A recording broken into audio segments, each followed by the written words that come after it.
Hi everyone, Peter and Grada here from the Purple House Wellness Centre in Tasmania. Good to see you again. Hello everyone. Today we chose a very naughty topic. We're going to talk about iodine, which is our favourite topic at the moment because we have so many questions.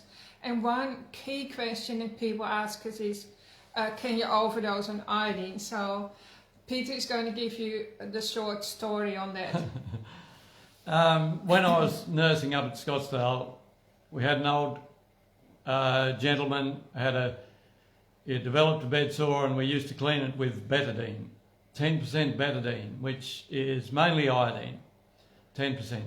And we went away, we dressed his wound, went away, come back, and we'd accidentally left the half full bottle of 10% betadine on his bedside locker.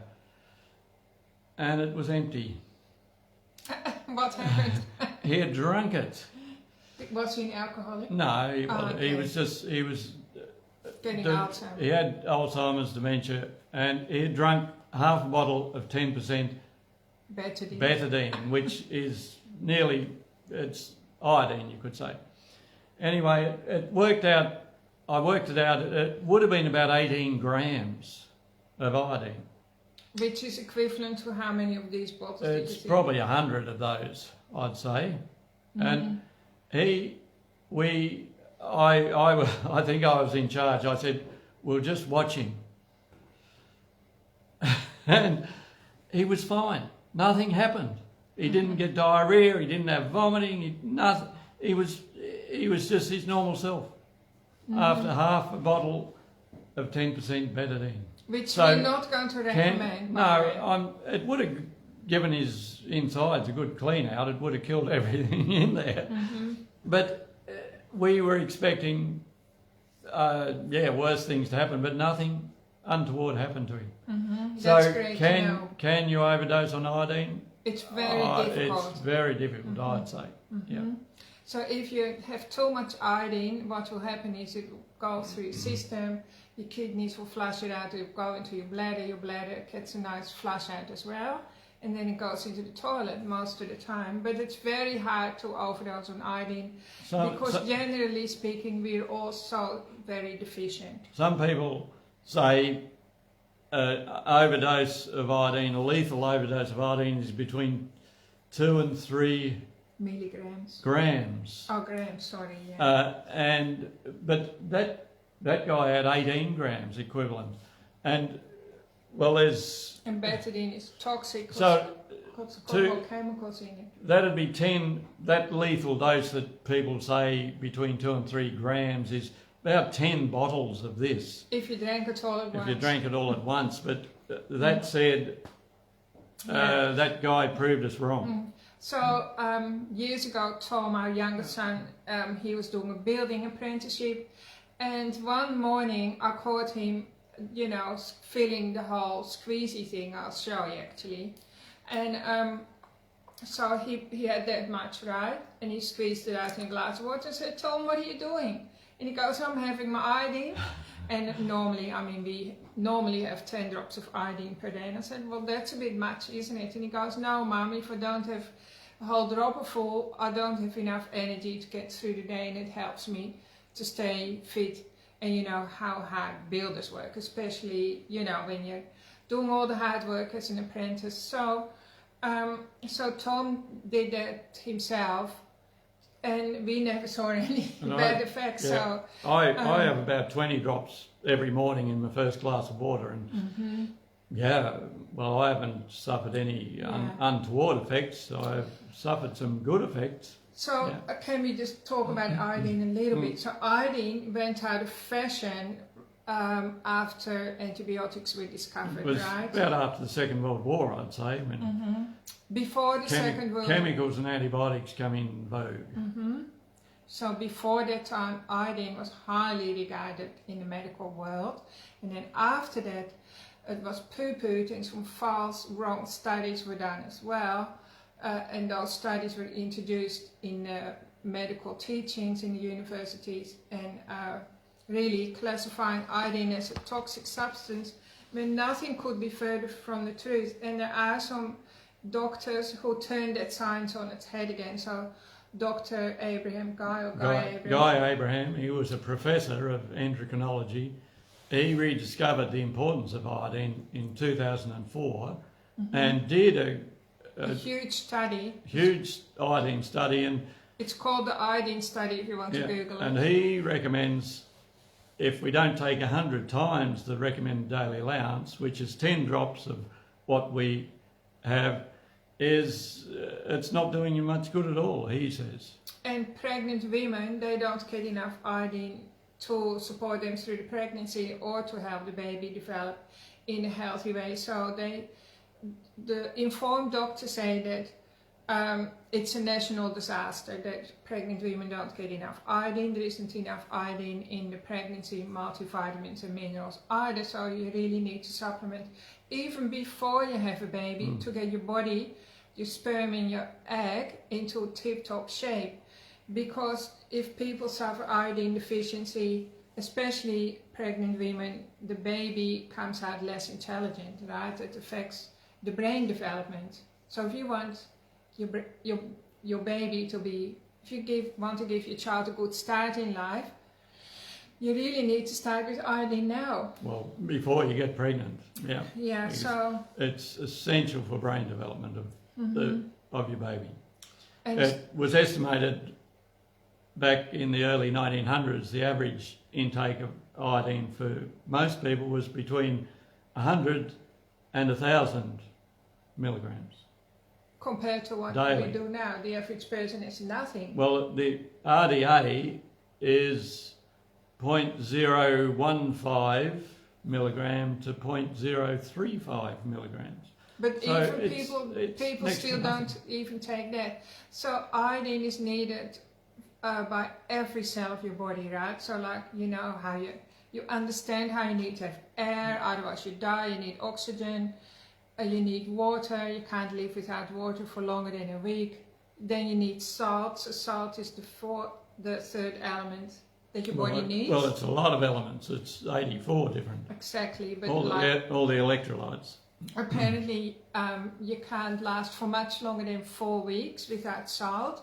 And they used to torture prisoners in the Dark Ages by depriving them of salt, and they die horrible death after months. So that's why people die of heart attacks if they go on a massive bushwalk and they drink water but don't have their salt, don't have their minerals and trace minerals. They die of a heart attack. Yeah, because they need those elements to conduct the electrical current around the body. And so then, lo and behold, number 4 is iodine. That's how important it is. And people did used to know that, but then it was kind of put on it, brushed under the carpet. So iodine is needed for your thyroid. We know that for your hormones. All the sex organs have a lot of iodine receptor sites in them, and it keeps those areas, particularly breasts and ovaries, prostate, healthy and we hear a lot about breast cancer, like in America, 1 in 8 women has breast cancer. Some men get breast cancer as well. Far more prevalent in people who have an underactive thyroid, which is due to lack of iodine. An overactive thyroid is also due to lack of iodine. Do you want to explain that? Well, there's an enzyme in our body that relies on iodine to work properly, and if we don't supplement it with iodine, that enzyme somehow knows that the last place it will find it is in our thyroid. So it attacks the thyroid and makes it go a bit haywire. So give yourself some iodine and the enzyme will leave the thyroid alone, and the thyroid will settle down. Yeah. Tammy is asking, can I put iodine in a capsule? Well, you can. I'm sure that would be a bit fiddly. Yeah. You can put it on your skin, yeah, right? It'll absorb in through the skin. The best place to put it is on your boobs when you're a woman, and it also then it keeps all the breast tissue healthy, and it goes into your armpits, which is where we have a lot of lymphatic system, and the lymphatic system loves iodine. The liver loves iodine too, yeah. That's right, so that's Tammy. So that's what I would suggest rather than putting it in a capsule. So like I've written here 50% of iodine is held in the thyroid, 20% is held in the skin, and you can tell that you're iodine deficient if you don't sweat. So some people just can't sweat, and so that's a clue as well. And then 32% of iodine is stored in your muscles. So like if you always have muscle aches and pains or growing pains or fibromyalgia, you need more iodine as well. So some of the things that we've already discussed, like it's good for your hormones, for your brain, for your muscles, etc., for really all the cells of your body. But what a lot of people don't know, it's also antifungal, so it kills candida, antibacterial, antiviral, and anti-worm, so anti-parasitic. And it also kills immature cells, which are Cancer cells. otherwise known as cancer cells. Mm-hmm. So it'll make those blow up. Yeah. So, and then ADHD is treatable with iodine as well. And there are lots of other things. Hypertension. It's of course a powerful detox, because lots of people don't realize that you have fluoride and chloride in your drinking water, and they push out your iodine and bromide in your bread, and in your, what do you call it, fire retardants, and your work gear, like all the, what do you call it, the fluorescent work safety gear. Mm-hmm. It's full of bromide, and it goes into your body. And new car seats. Curtains, mattresses, furniture, it's like bombarded everywhere, and that actually hooks onto the iodine receptor cells of your sides of your cells, and then your body starts to make toxic hormones. Have I explained it properly? So your cells have receptor sites that the iodine needs to hook on, but because we're iodine deficient, because we haven't got it in our soils, the body will allow fluoride, bromide and chloride. Because they have the same charge or valency as iodine. And then it goes into your brain gets all toxic, because now your body is running on toxic hormones, and you turn into a monster, and you wonder what's wrong with you. So when people start to supplement with iodine, initially they can have a bit of a detox reaction, because it means your body is pushing out those toxins. And if you look on the Tasmanian Health website, Tasmanian Government Health website, you'll find in there somewhere that they recommend every Tasmanian supplements with iodine. That's right. And when I was going to primary school, everyone my vintage was meant to have a drink of milk every day, because in that was iodine, and that's Australia-wide. I've seen clients now from all over Australia, and people my age, they all had milk to drink, and it was because there was iodine put in that milk, and I would say the whole of Australia would be totally iodine deficient. Yeah, so you can see it. How can you see if people are iodine deficient? Well, they're lethargic, they're tired, they're not really alive, they're lacking their spark. Very dry, dull skin and hair. Brittle nails, wrinkly skin. Thin hair. Hair falls out. It sounds terrible, doesn't it? But I mean, what else? No libido. I must have lacked iodine. No. Keep going. So like maybe ADHD, who knows? And then you have all your toxic things, just feeling toxic. It just means your body can't take over, because like literally every cell needs it to create energy. So it's just like... And it's also the thing within every cell that when it comes to the end of its life, which every cell will, it causes the cell to be blown up instead of mutate into a strange cancer cell. So that's what, if we don't have iodine, that won't be happening. So you have a far greater chance of mutation of cells. So yeah, prostate cancer is also very, very common, right? It's even more common than cancer, but with breast cancer, we don't hear as much about it, because maybe there's a lot of shame, or who knows. But anyway, so really everyone needs to supplement with iodine right from day dot, like little children already, and then you can prevent all those age-related diseases, because they're not really age-related. It's just that your body runs out of out of goodies. It can't function properly. So like also in China, there was a village in China.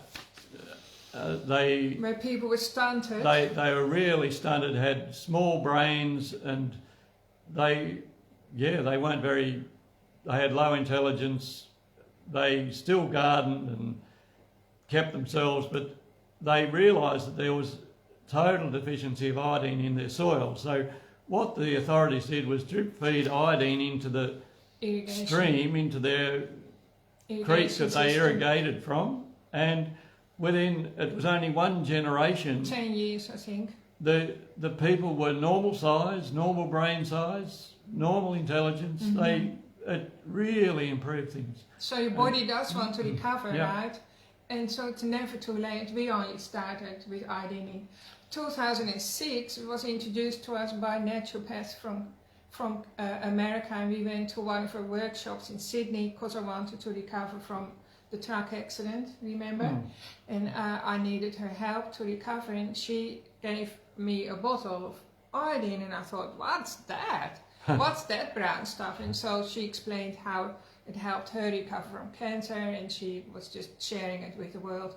So we brought it back to Tasmania, and initially we used to import it from the US, the iodine, but then gradually to Australia cottoned on, and we can get it from Queensland now. You can literally get iodine Australia-wide, right? You can even get it in a petrol station in some places on the mainland. My son told me, like Caleb who's travelled around, he was able to find it in a small supermarket section. So like, it's everywhere. We just need to make you aware that this is often the missing link, and we've had so many clients who've come to us over the years who've told us they feel so much better. Yeah, that's the one thing they won't go without. Yeah, and if I was put on a deserted island with one thing that I could take, I would take an iodine bottle for sure. So it also protects your heart and arteries from the hardening, that supposedly happens with age, and it can reverse a lot of those processes as well. That's the good thing. We've also had people with those big age spots, that some people get on their back. It's genetic, yeah. And they fall off as well if you have enough iodine in your body. So this pretty much, you ask me, there's almost nothing that iodine can do. So. And again, the lethal dose, I'm not sure whether there is one. No. But anyway, we're not telling you to try the lethal dose. We're just telling you we're just reassuring you how safe it is, as opposed to not having it, because you have safety concerns. Those concerns have only been about since the Second World War, when antibiotics and other drugs came in, and iodine was like swept under the carpet. But I mean, we've had stories from let's say 100 years ago, from the research we've done, where what was it again? Syphilis and terrible syphilis and battle wounds from war, from being on the war front, where people lost an arm and a leg and all the rest, and they just kept pouring iodine into the wounds. Chronic lung problems. They cured everything with iodine, and not only that, people came back amazing. They didn't come back half alive, right? So this is just something that we feel like we want to share it, and so please go to your cupboard, find the iodine drops, and have some right now. And if you don't have any, you can get in touch with us. Yep, and we'll tell you where to find it. Tuesday, Wednesday, Thursday, or have a look online. Yeah. So I hope you found this interesting, and if you have any questions, we're here to answer them, okay? So thanks for tuning in, everyone. Enjoy the sunshine. Yeah, beautiful winter weather. Okay. Bye. Bye.